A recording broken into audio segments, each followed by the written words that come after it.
Welcome to Tales from the Creek, where we visit with the people who've made this place special over the years. I'm Stan Cole, class of 1987, and today we continue our conversation with Hall of Fame golf coach John Crooks. To listen to the first part of our interview with Coach Crooks and the other 39 episodes of Tales from the Creek, visit gocamels.com/podcasts. John, in 2001, you won the North and South Senior Amateur Championship at Pinehurst. What's it like to walk into that clubhouse and look at the wall and see your name on the plaque, along with folks like Francis Ouimet, Harvey Ward, Jack Nicklaus, Curtis Strange, Davis Love, on and on and on. And Dwayne Bach as well. And Dwayne Bach. They used to call that the Hall of Champions as you walk into the clubhouse, and now they've rerouted it a little bit. But the original bronze plaques are still there. And it's just hard to put into words just what a feeling of accomplishment it is when you see, okay, well, if this is one of the biggest tournaments in the country and I won, then my game needs to be pretty good. And because in golf, you never know. Every day's a different day, and all we can do is the best we can. And so yes, it had been a long time since I had competed in anything, and I just kind of wanted to play golf. And then all of a sudden, I started playing well, and at one point, I had a 10-shot lead on the back nine the final day, and it just, next thing I know, we were holding a trophy. You and I have been colleagues for more than 3 decades, and I can remember you talking to me about that. This is going on 24 years ago, about that experience, and you told me what your entry fee was, to play, but that you got to play 3 Pinehurst courses for that. And I thought to myself, wow, even if you're just playing golf, that's a pretty good deal. And then you go out and win the trophy. That's amazing. I was fortunate. John, no other person who's been a Division I men's and women's golf coach at the same time has won more tournament coaching titles. That's a combined 162 between your men and women than you are. How have you balanced coaching 2 teams, John? Well, you can't do any of it part-time. You have to be, just like I told the administration when I first got started, if you had to put 40 hours in with the men, then you needed to put 40 hours in with the women. And it's just, that's kind of the way I've approached it. I want to spend as much time with both teams. I don't want to show favoritism. I want to help the people who are in the starting lineup, and I want to help the people who aren't in the starting lineup to get in there. And so, we haven't, like right now, every time you have a team, there's 3, 4, or 5 coaches that the NCAA allows per team. Right. And we have 3 for 2 teams. And so I'm fortunate that Matt has the same outlook and Val has the same outlook, in that we have a job to do, and however much time it takes, that's how much time it takes. John, your first 20 years of coaching at Campbell, university policy did not allow for Sunday competition. How did you assemble a competitive schedule in the 90s all the way up through 2011? Was it really 20 years? It really was. The whole decade of the 90s and through 2011, right? I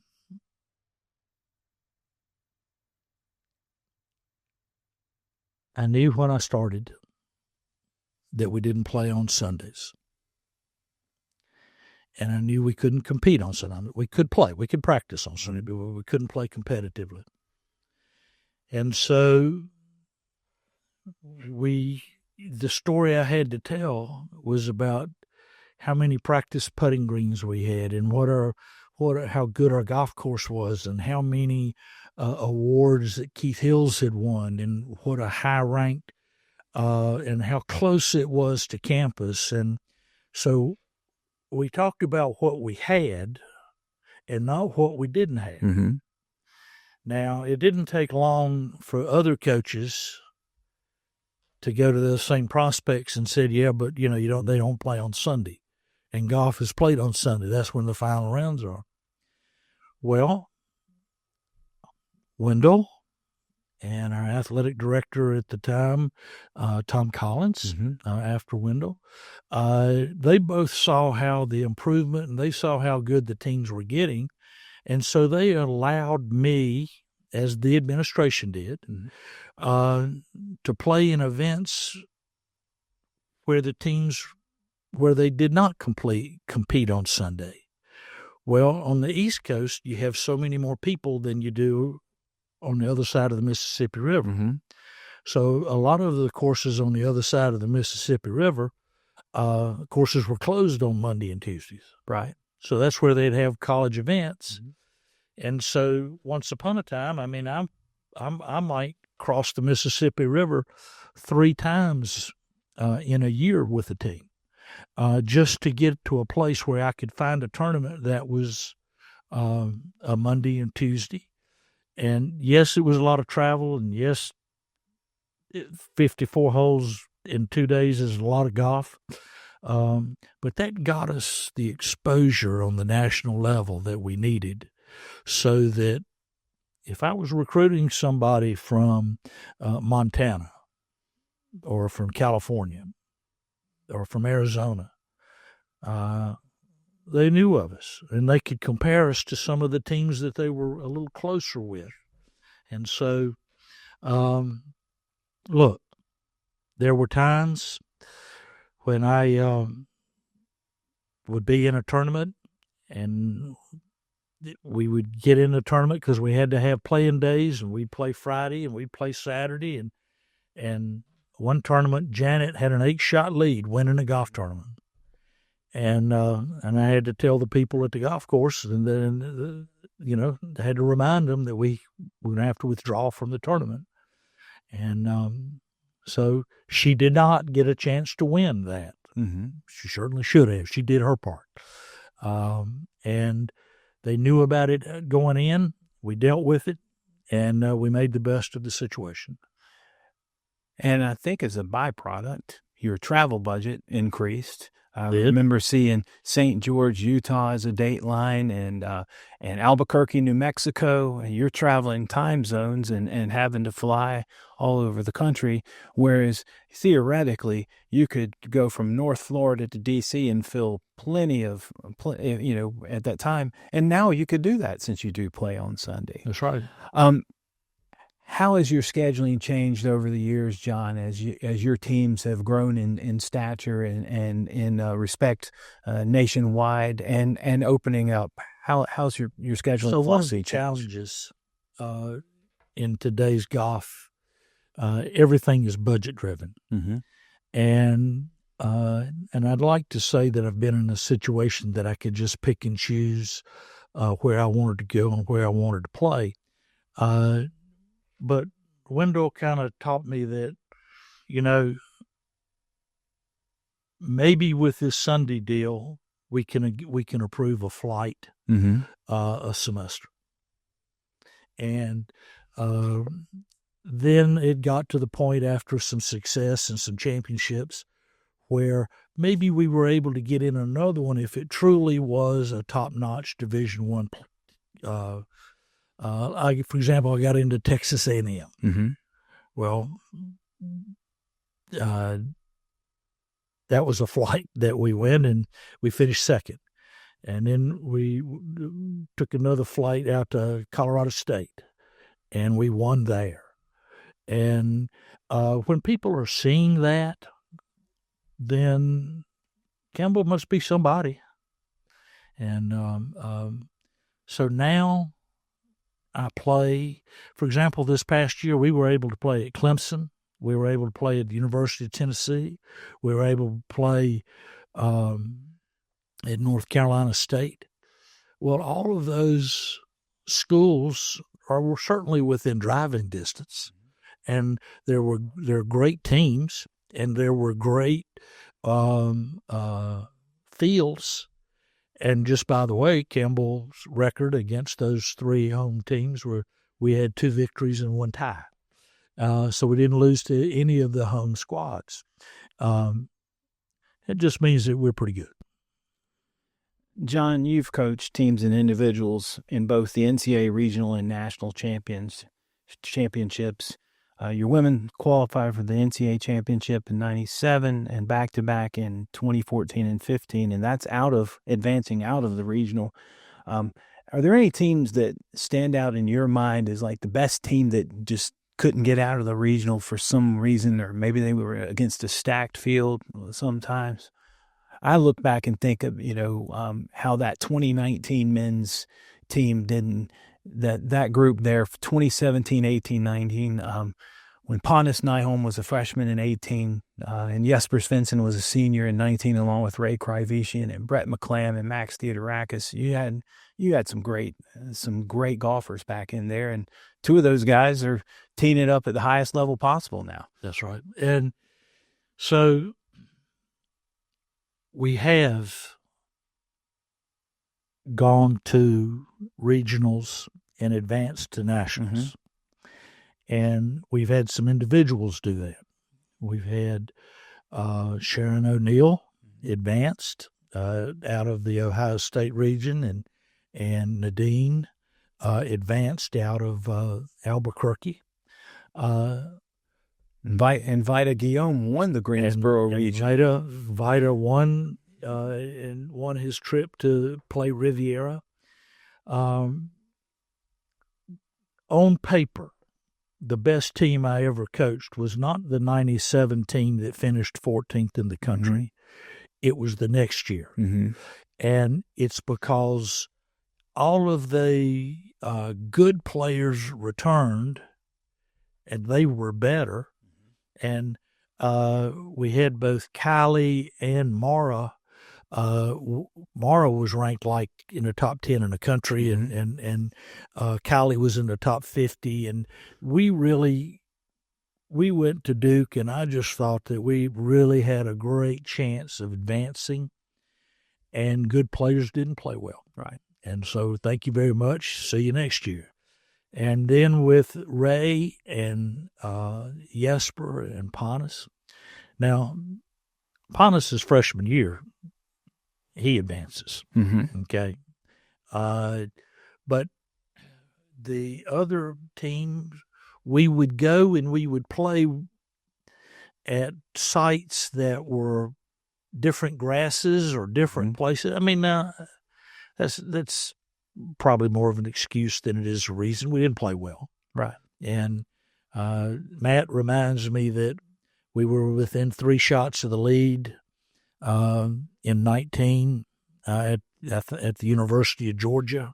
And all we've got to do is go out and have a decent day, and we advance, and we just don't get the job done. So, John, you've competed and coached on countless golf courses. Do you have a couple or 3 that are your favorite? There are 2 different answers to that. Okay. Gary Player said that his favorite golf course in the world is the one he's playing on that day. Okay. And he says the same thing about the greens he's putting, the greens I'm putting on today. But playing Pinehurst number 2, as many times as I've been able to take the team down there and that I've had a chance to play there, that was special. Riviera, wow, everything about Riviera is jaw-dropping.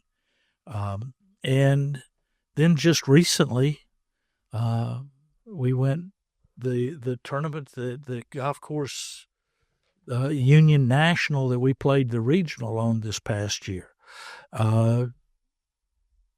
that's just something I'd never seen before. Mm-hmm. And it was, I thought we did an exceptional job. We were in it up until the last 3 holes. And, sometimes 5-footers go in and sometimes they lip out. And we just didn't do exceptionally well at the end. We didn't do bad, but we didn't do enough.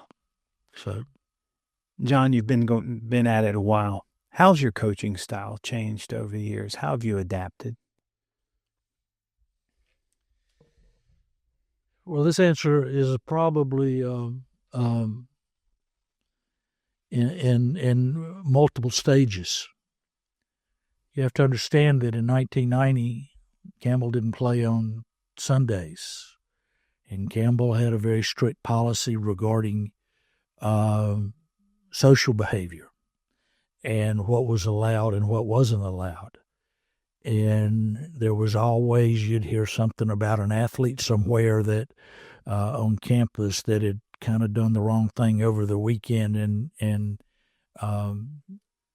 so early on, I had to have control. Mm-hmm. And early on, I had to make sure that my team knew that we were in a special place and we were making our sacrifices. And I had to come down. I had to be more authoritative then. And then as the years progressed and I improved as a coach, then it became obvious to me that, you can't, all you can do is encourage athletes, and you encourage them to do the right thing. And so, no doubt, young people sometimes make decisions that they wish they hadn't made. And we dealt with it, we moved on, and we tried to do better. And so now I'm fortunate enough in my recruiting now that I kind of know the people that I'm recruiting's background and their parents, and I know from other players what kind of people they are and what their character is like. And so now I can talk about just how good they can be and just how good and what the steps they need to take to kind of expand their games and to get better. And so I read a book that Joe Paterno wrote once upon a time, and he said that if you don't change your coaching style every 5 years, you get left in the dust. And so I've tried to be mindful of the changes that are taking place and tried to go with the flow. Listen, golf's not played today like I played it. Mm-hmm. Okay. I saw a statistic this weekend that Pontus average driving distance on tour this year is 306 yards. And that's like 45th or something. Well, 306 yards back when I started was, they'd sing songs about you if you could hit that far. So the game has changed. The athletes have changed. The expectations, is it harder to recruit now or is it harder to coach now? It's hard to beat a cell phone. You got to get them, rather have a club in their hand than a phone in their hand. But that's the challenge of the day. John, how about the difference between coaching men and women? Have you learned things from coaching the men that were applied you were able to apply it to the women, or vice versa? So the best answer I know to give you is that I'm a member of both golf associations. Mm-hmm. And when you go to the men's convention and men's coaches get together, for 3 days they'll talk about and argue about how the rankings need to be updated and how that needs to how you need to be able to find a shot and beat at one more team. And you go to the women's convention and they talk about relationships and team building and atmospheres. And so if you take what the women do and filter it over to the guys, the men just love that. They love to be encouraged. They love to be, they love to talk about what's possible for them. And then at the same time, when you talk to the girls, you can't talk to them about beating people. Because if you beat people, that means somebody wins, somebody loses. But you can't talk to them about how they can improve their game, and maybe they can make one more par, or maybe they can make a birdie, or they can make another putt. The stock answer used to be guys all felt like they had a big S on their chest for Superman. And that's the way they approached the golf game.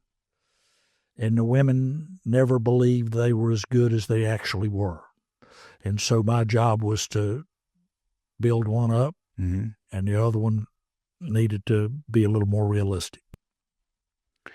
John, you've recruited and coached 4 players who've reached or will soon compete on the PGA Tour. Let's just chat briefly about each one of those. Start with David Mathis. So, what people don't realize about David was just his level of commitment to the game of golf. He was looking for ways to do it better before we had all the social media and had all the videos, and he constantly would seek out really good players and watch them and try to learn from them. And David just, and as soon as he got out of school, he did the same thing. The difference was when he got out of school, he could do it 70 and 80 hours a week and not have classes interrupt him. And so he consistently got better. He once told me after he had gone out on tour, he goes, "Coach, I appreciate it when I was playing for you, and we would work on my swing, and you helped me." He goes, "But the truth is, if you're going to play this game at a high level, if you're practicing on anything other than your putting, you're wasting your time." He said, "And if you go back and just do more of that, that will help the team." And so Brad, and this is Brad Fritz. Brad Fritz. He won on the Korn Ferry Tour. He qualified and made the cut at U.S. Opens. Finished in the top 10 twice at Torrey Pines. Right. From Canada. When Brad was in school, we had a young man by the name of Georges Plumet.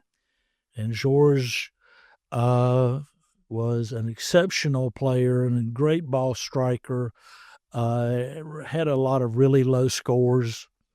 And Brad was more of a hockey player turned golfer. And it took me a little while. His first year, I didn't see it, but starting his second year, I started seeing what kind of competitor he was. And while George might have been prettier, then Brad became more determined. And he kept up with that. One time I heard that they were playing golf and they were playing for a little bit of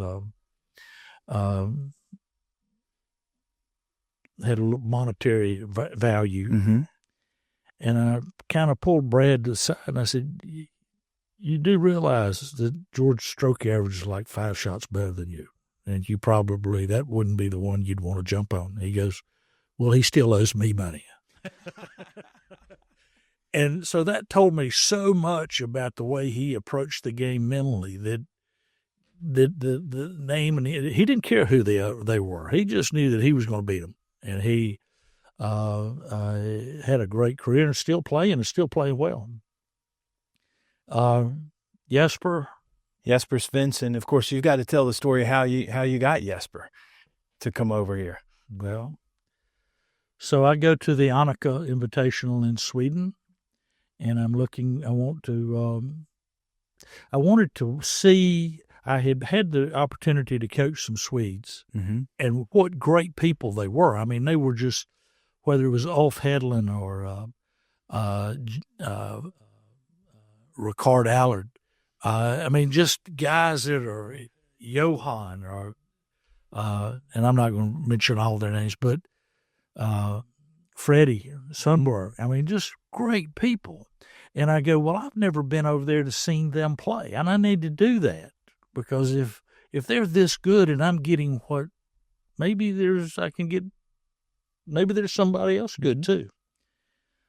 So the Swedish national team had a meal to introduce coaches to some of the player agents that were kind of helping them with the process of getting into school and doing the NCAA paperwork.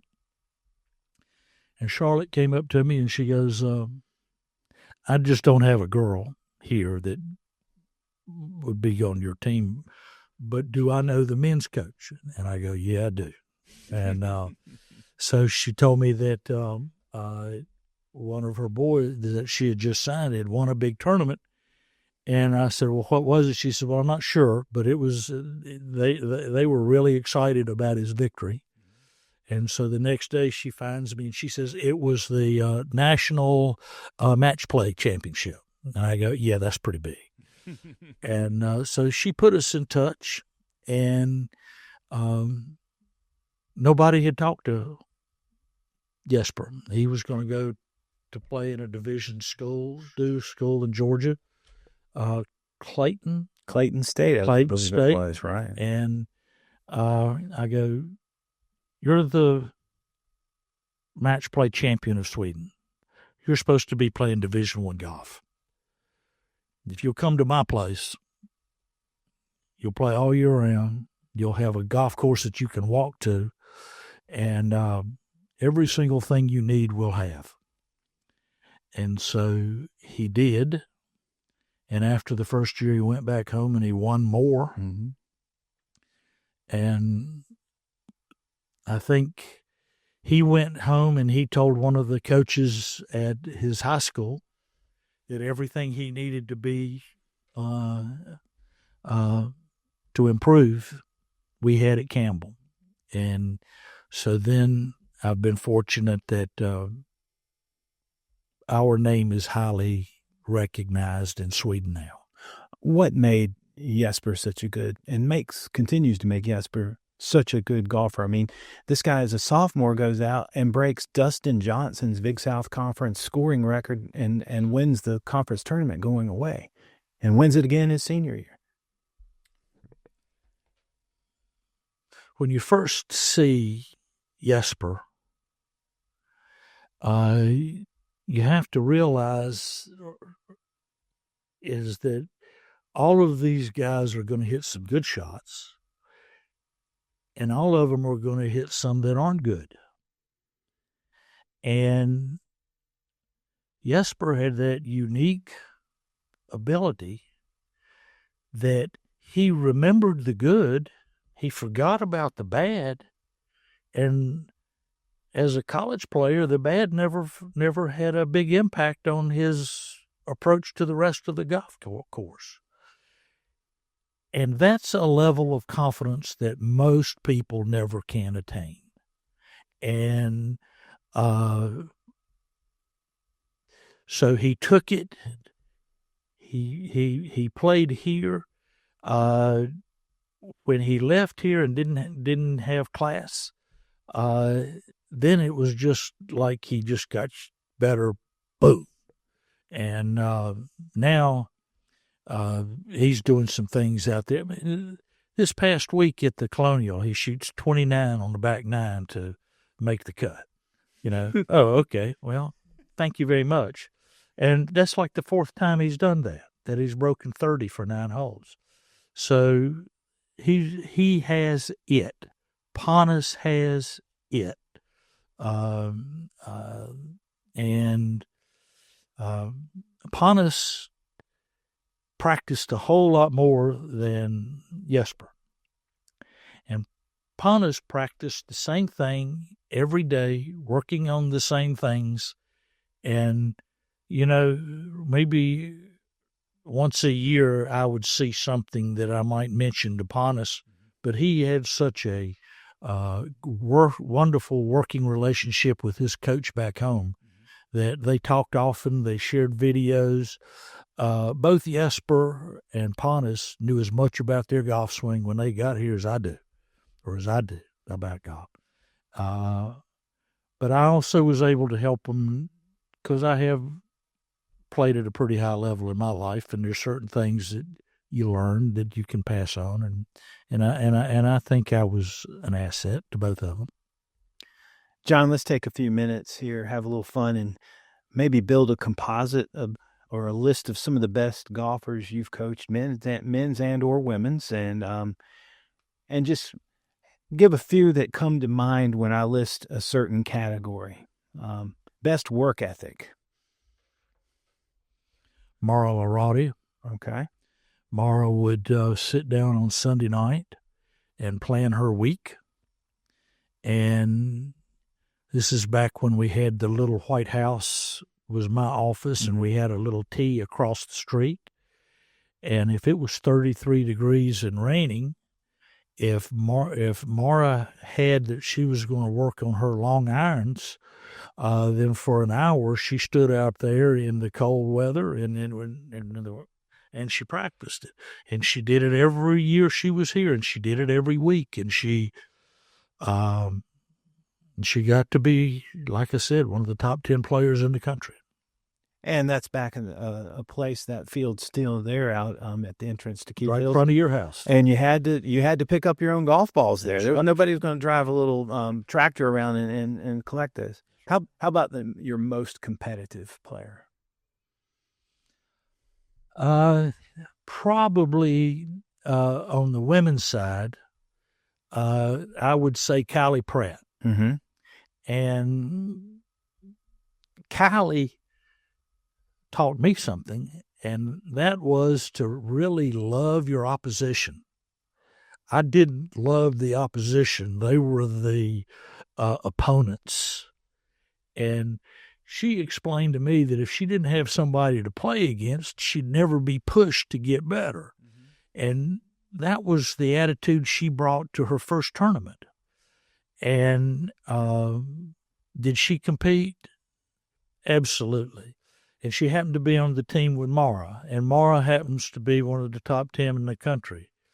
And so when we qualified for the Nationals one year, Kylie had played 54 holes and had made every putt inside of 10 feet except for one on her 53rd hole. Mm-hmm. And I said, do you have any idea how many All-Americans you've beaten this week? She says, I know of one I've beaten, and that was her teammate, Mara. And that was on the men's side, some of the best competitors weren't the best players. Right. Some of them just got the most out of their golf game.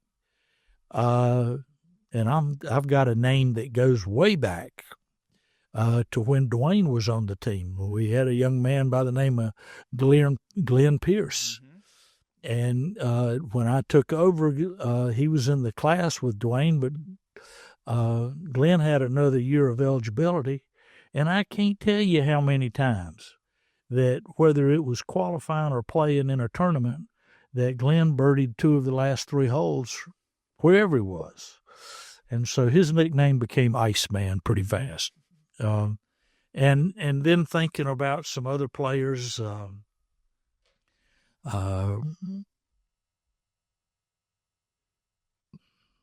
there's so many. I'll go with those 2. How about best course management?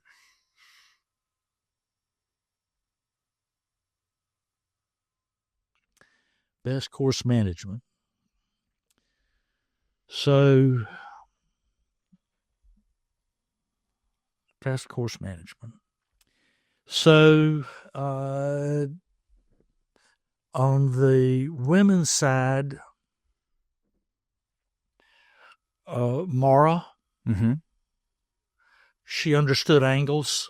And, for example, if the pin was in the back right and she was standing on the tee with her driver, she knew if she hit it on the left side of the fairway, she'd have an easier shot with less hazards between her and the hole.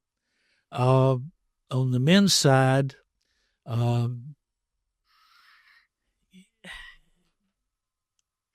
when he showed up as a freshman, Eric Johansson was doing things his first semester here that I questioned. You hit a iron off that tee, and why not a 3-wood? And then he could give me his percentages about why the iron was right. And one day in qualifying, he'd hit a 3-iron off a tee on the 5th hole, and he had an 8-iron into the green when everybody else had wedges, and he made the 8-iron to make eagle, and nobody else made birdie with the wedges. And so, he looked at me like, that's the right way to do it. But the higher up the ladder, the people win in the rankings. Alicia Olsen, who she was a great course manager. Mira Bergloon was a great course manager.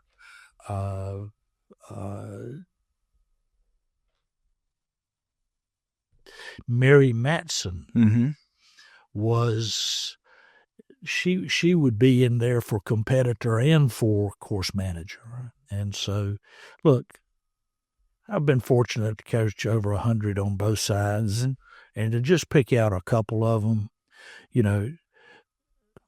I'm talking about people who maybe were the player of the year in the conference, or somebody who went on to play in nationals or turned pro and had some successes. But we didn't win all the tournaments we won because we had the best star there. We won the tournaments we won is because we had 5 people pulling together and doing the best they could. And so there were many times that the best course planner that day might have been the person who had our fourth score. And that's just the depth and the ability to learn and from the good players that's that culture I was talking about. How about longest off the tee? That should be easy. That should be easy to. Well, the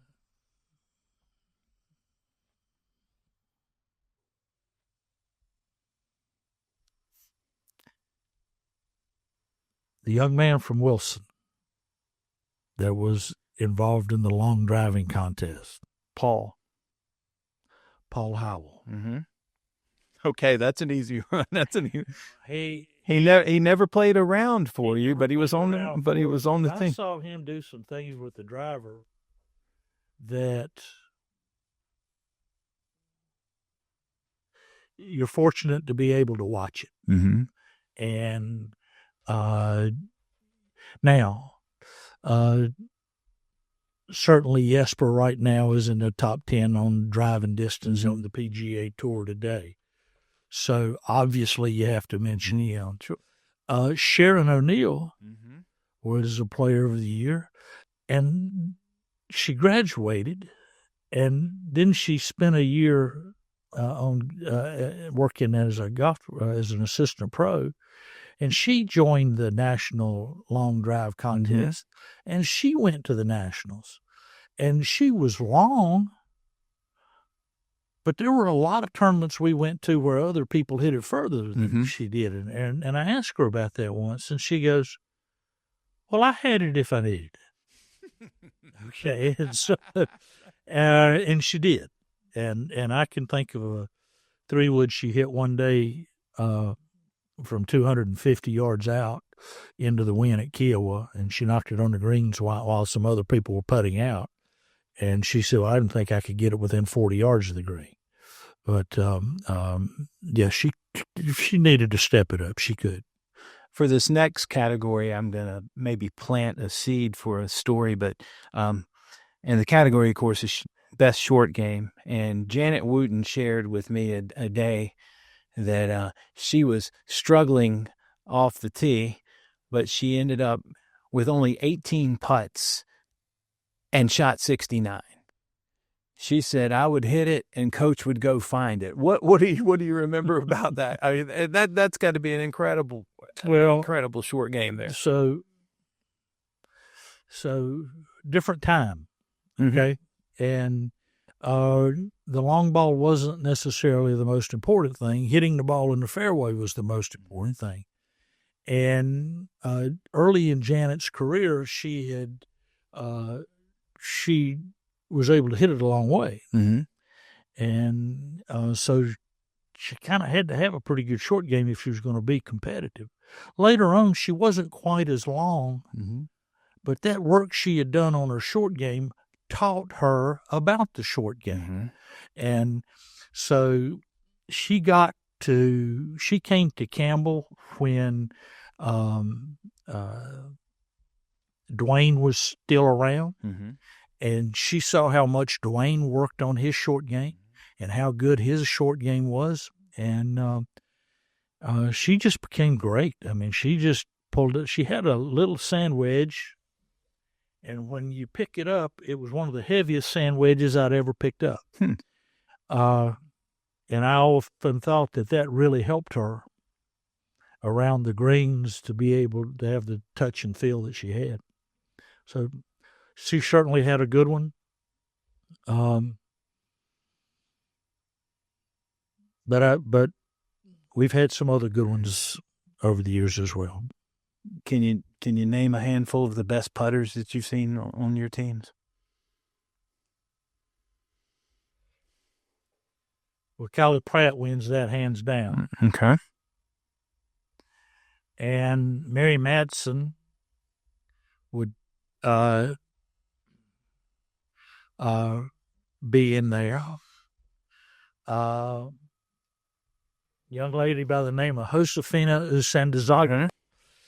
And Josefina was just, maybe if you don't talk about putting or chipping, if you're talking about just getting it in a hole, she found a way to get it in the hole. Emily Hawkins. You could watch Emily play sometime and go, "Oh, I'm not sure. How did she play?" Well, fair. And what she shoot? Let me see. 70.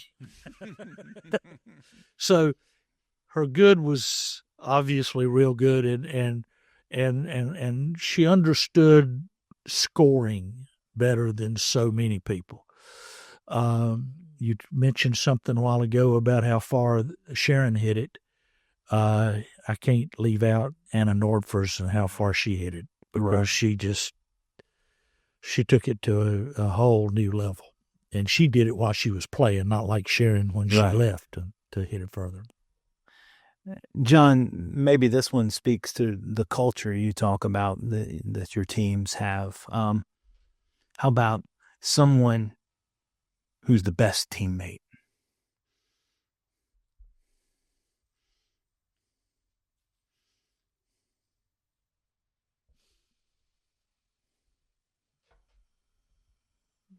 Matt Moot. Matt was really quiet his freshman year, and he just kind of had his head down, and he went out and he won his spot on the team, and then played well enough to keep his spot on the team. And it wasn't until sometime in the middle of his sophomore year that I really noticed he might have worked harder in the weight room than anybody else, because he knew that for him to be the best golfer, he had to get a little bigger and stronger and faster.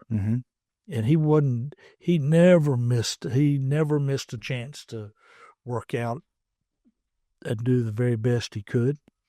On the women's side, best teammate, this is pressure, Stan. I know this. This is pressure because every athlete has their own personality, and that personality might have been the perfect personality at certain times to be effective. Absolutely. With the team. I don't know that Maria Maldonado didn't always put the team first. I think she did. And she wasn't afraid to say something to somebody about getting better. And everybody wanted to be around Alejandra Shaw. I mean, she just had one of those attitudes. I asked her one time, I said, you're a junior. I don't think I've ever seen you have a bad day or be ill. And she said, well, every day I wake up, I get a chance. I can either be happy that day or not. I choose happy. And so they're teaching me. It's not me teaching them. John, after all these years, what keeps you going? Somewhere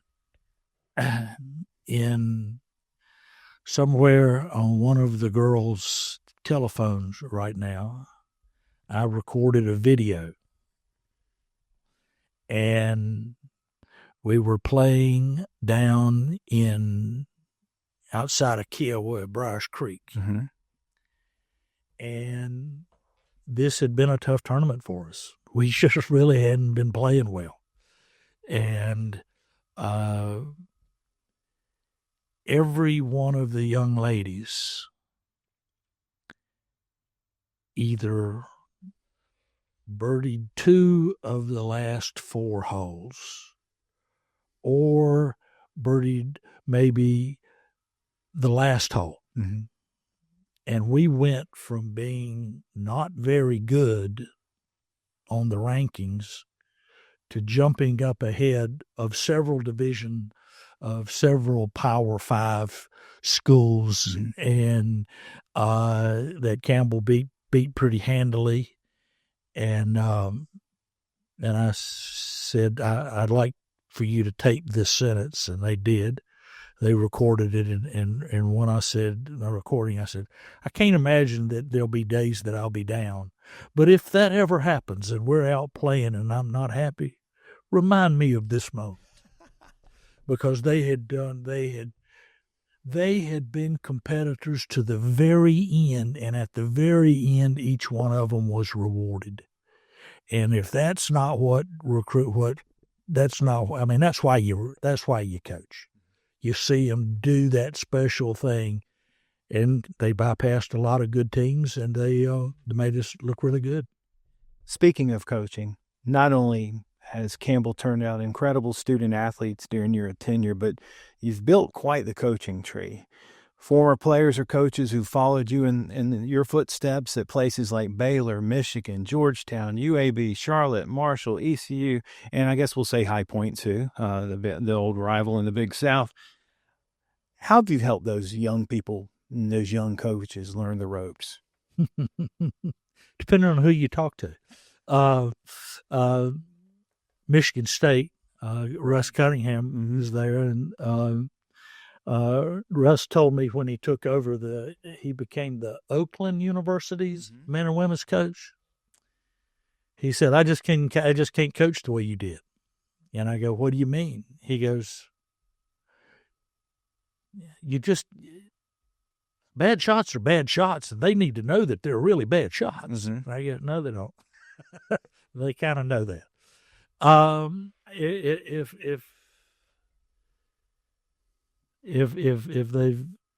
If I've taught them anything, and I think you're giving me credit where credit's not due, but the only thing we can control is we can try to get a little bit better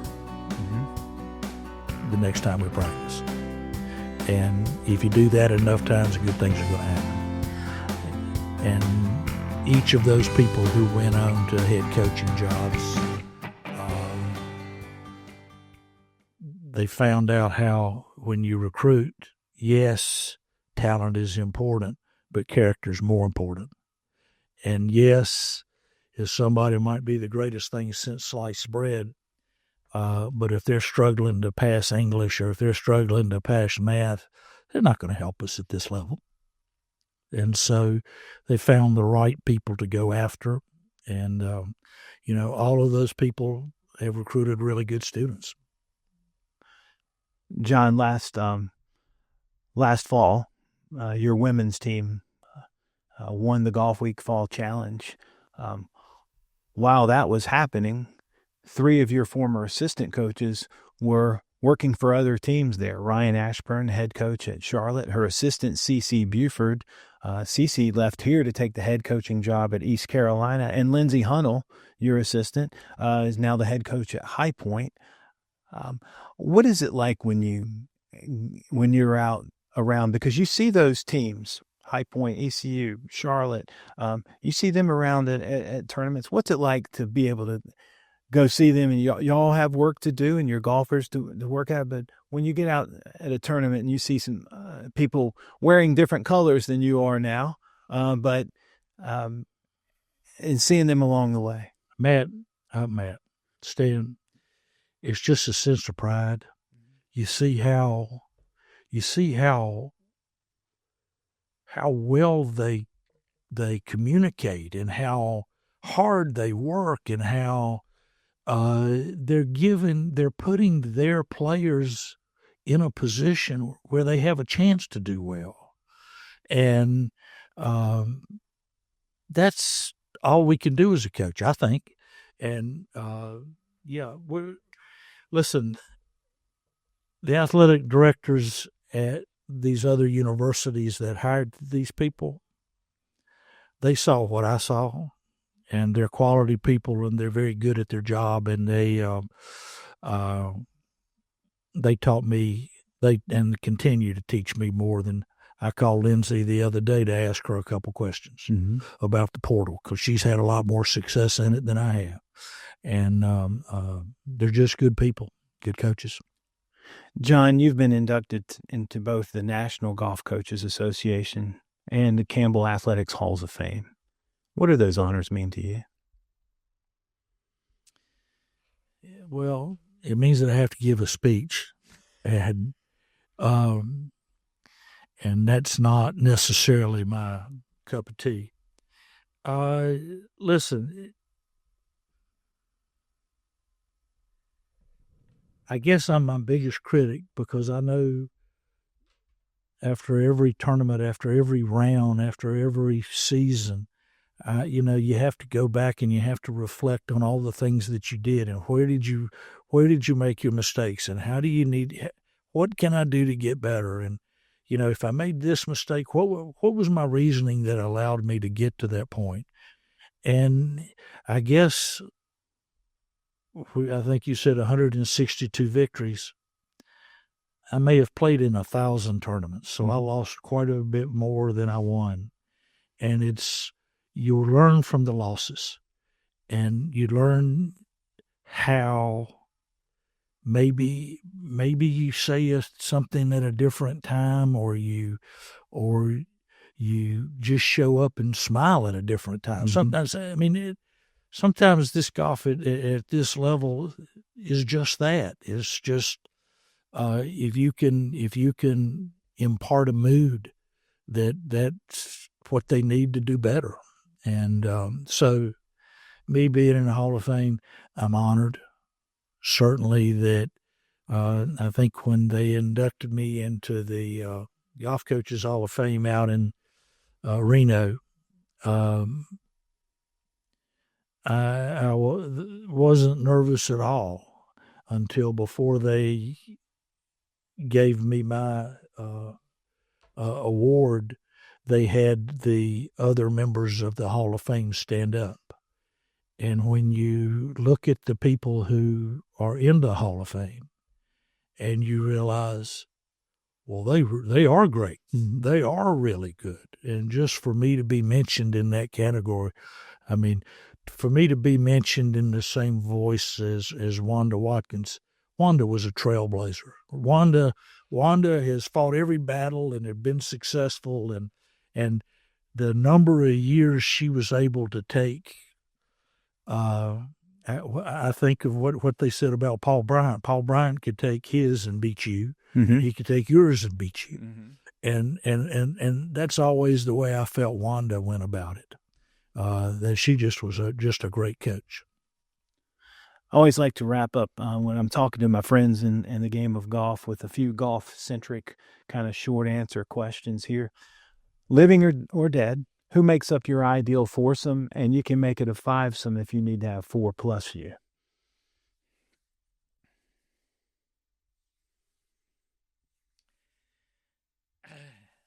I'd have my grandson, my son, my father,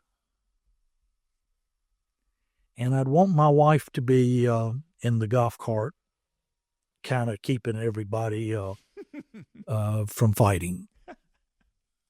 John, what's the most difficult course you've played? Well, the most difficult course I've played is Pinehurst number 2 when it's in tournament condition. The greens, the actual putting green, part of the putting green that the ball can stay on, is so very small. And with the new tees that they've put in, it's so long. And it's, it's not a course that the average player would enjoy, I don't think. How about your favorite golf course?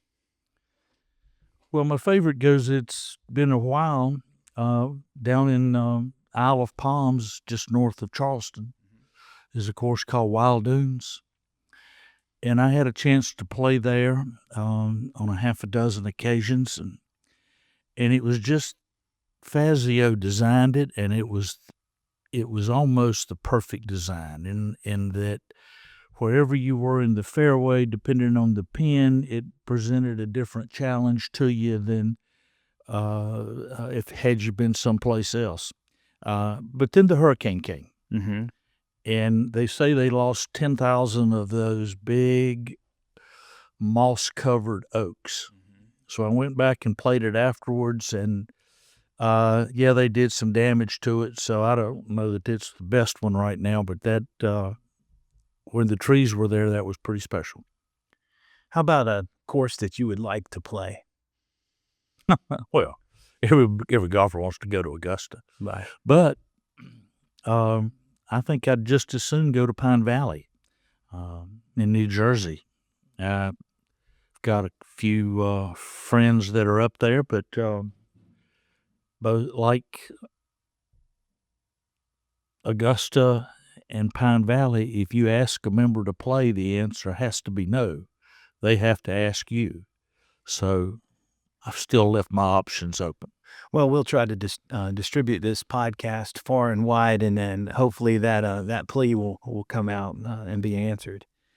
How about a great golfing memory of yours or memories? A golfing memory of mine. Well, when you say something like that, then things pop in your head, and I can remember at the age of 15, my buddy and I that played a lot of golf together, Mike Kellum, were playing against the Fenwall boys. And they were twins, and Mike and I were getting ready to go into high school, and the Fenwall boys were getting ready to go to the University of South Carolina and play golf. And we went out and played, and it just was one of those days that if I made a par, Mike made a birdie, and if he made a par, I made a birdie, and we went around for 18 holes, and we beat him on the front, and it got real interesting on the back nine, and I made my first albatross, my first 2 on the 18th hole, and not only did the brothers get really, really mad, but it took them a while to be able to pay off their debt. John, how about the best piece of golfing advice you've ever been given or like to give? The best piece of golfing advice. Well, it depends on the situation. if it's a situation where I'm trying to help someone with their golf swing, if they're moving their head incorrectly, that would be the first thing I'd talk to them about. If they're standing on the tee, and just because it's a par 4 or a par 5, they pull out their driver, I might talk to them about making another choice. And then the third thing would be you got to pick out a target that is not heroic, but gives you the best chance of being successful. And of course, I could go back, and David Mathis once told me when he went on tour, he told me afterwards, he said, "Coach," he says, "I know you helped us a lot with our swing and being able to play." He goes, "But if you're not practicing your putting, nothing else matters." So, great advice there. Finally, John, can you put into words how Campbell University and the Buies Creek community have impacted your life? well, I hope this works as a Campbell commercial because everything about Campbell is about living to a higher standard. And it's about, you shouldn't drink underage. You shouldn't do drugs underage. Men shouldn't sleep in the women's dorms. Women shouldn't sleep in the men's dorms. There's expectations as far as people going to class. Well, my children went to church right across the street from the school. And the same rules that Campbell had in place, and this is 35 years ago, were things that were very consistent with the church. And so I did, and my wife did, and my children had a chance to hear a great message. And while I have never pretended to live up to everything that I should have done, I can say that it's helped me know the best way to proceed. And there's never been when anything bad goes on in the family, a death in the family or something else, this community just rallies behind you. And I could talk about what neighbors have done and the church has done and the school has done. But just to give you an example. So Susan and I have a endowment that we started. And Beth and Jerry Milton also have an endowment in our names that they started. And Campbell found out about my wife's illness, and 2 months before she passed away, they had a luncheon for her in her honor. And so, what kind of impact did this place have?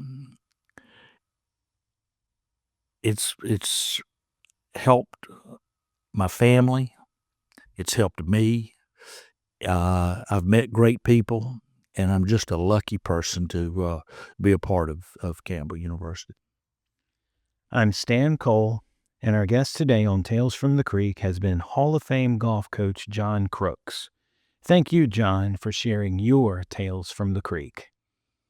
Well, thank you, Stan, and just thank you for what you're doing here. I mean, these podcasts sometimes we go back a long way with some of the things, not only for me, but for the other athletes and coaches that you've interviewed. And this is really nice stuff, and it's appreciated.